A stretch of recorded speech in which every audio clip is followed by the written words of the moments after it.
First, I wanted to ask Dr. Hillard about where a teacher starts. I'm a teacher and the daughter of a teacher, the husband of a teacher, so of course your comments tonight were very important to us.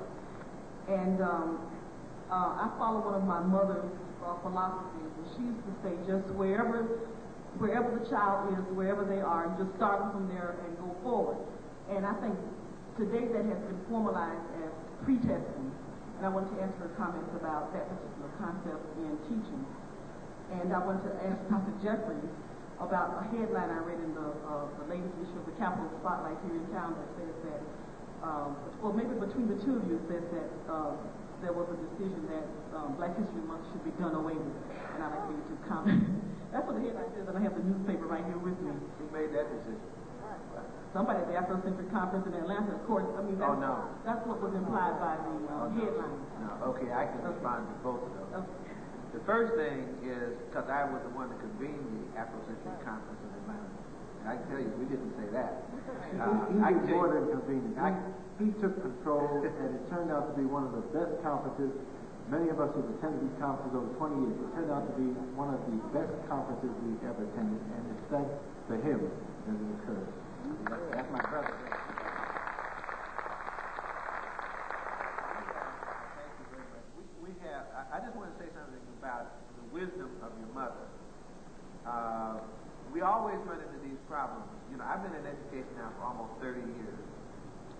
And I've read many philosophers of education. I've observed many people who say they're experts and everything. It's amazing how often when I really get ready to solve a problem that I wind up calling on the wisdom of my mother or my grandmother, because they have more to say.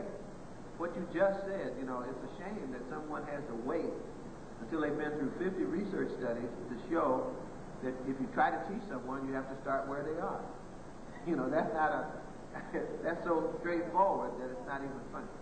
And when I talk to you tomorrow, part of what I'm going to have to say really draws upon the wisdom of people who've been teachers for millennia, successful teachers for millennia, and much of what we need to know. For example, something like the big deal going around now is cooperative learning.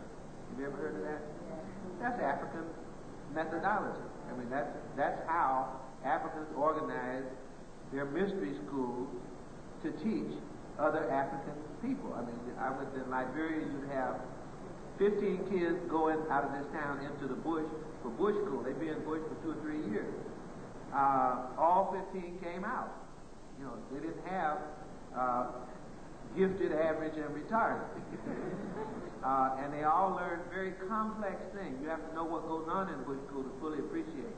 I call it bush school, but don't believe that means country, you know, in the sense that we understand it. This is the curriculum of an African initiation system is a highly sophisticated curriculum, much more sophisticated than the high school curriculum that we offer to most children in the United States right now. So that what I'm saying is that we can learn a lot from your mother and from the wisdom of others.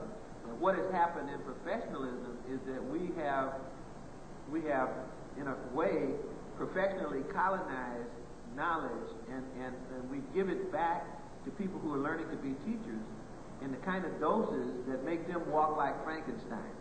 You know, if you try to, for example, that's why I avoid most professional language most of the time.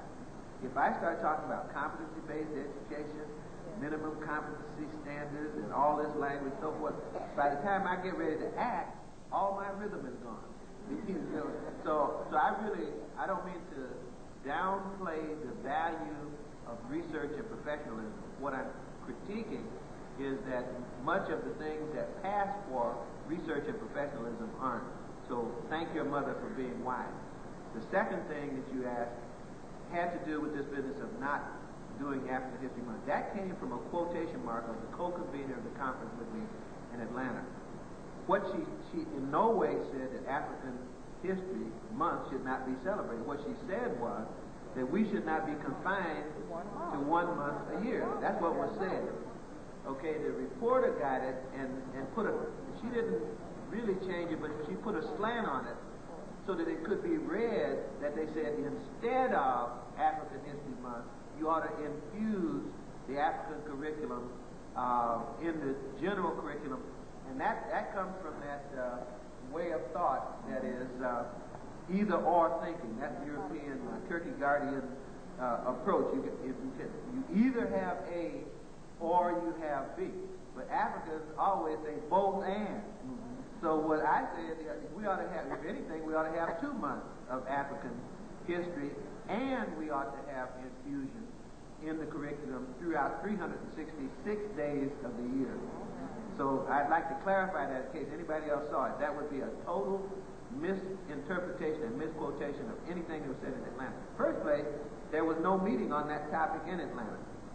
You know, we didn't ever talk about that. All that was a saturation experience in curriculum.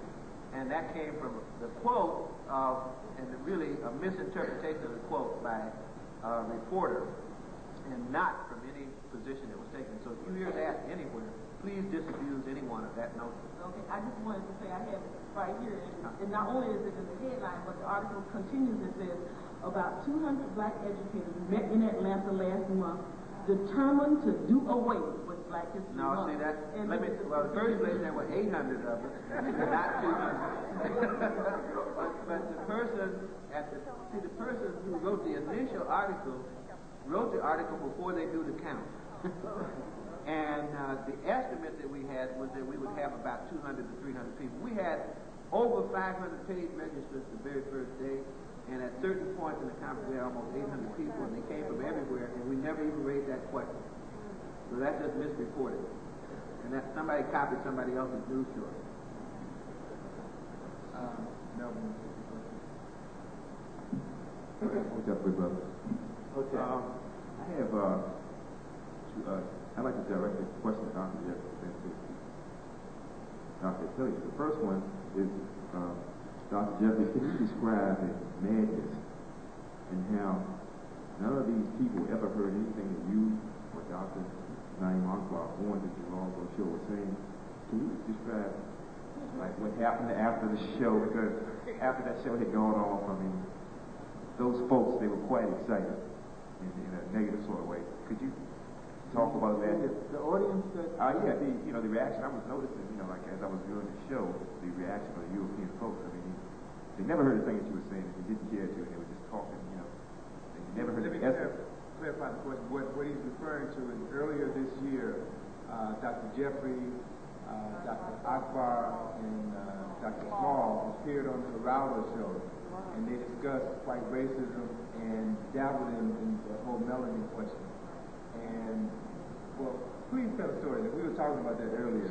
Please share that story with us. Yeah, it's typical of what happens in these types of situations. I just learned today from one of our students, Steve Martin, that James Small taped the Donahue show yesterday. And it aired today. We are reluctant to go on these shows because you don't control the format or how they're going to edit what you're saying. But we were asked to go on the show because Dr. Frances Cress-Welsing, who had laid down certain parameters that she wanted to operate on, in other words, she wanted to be able to say what she really thinks and express her scientific work and analysis. And so the show originally was supposed to be Dr. Frances Cress-Welsing with Dr. Naim Akbar. We were supposed to be in the audience to give it a little color. But then when Dr. Welsing did not get what she needed from them to ensure that she would not be destroyed or defamed, then she said, I'm not going to go on the show. So at the last minute, in order not to have it canceled, our brothers from the West Coast that have this Black Media Watch called and said, can you go on the show? So we did the show with 5-hour notice. And then we rushed down, and the show was supposed to deal with melanin and other questions. And it was supposed to be a show to counteract the racist statements made by some Europeans about African inferiority. And when we got there, instead of that being what we thought was going to happen, the same regular show was there with people planted in the audience to raise these stupid questions. So instead of us having a show where we thought we could outline what were some of our key thoughts and ideas, the first question after he made his initial statement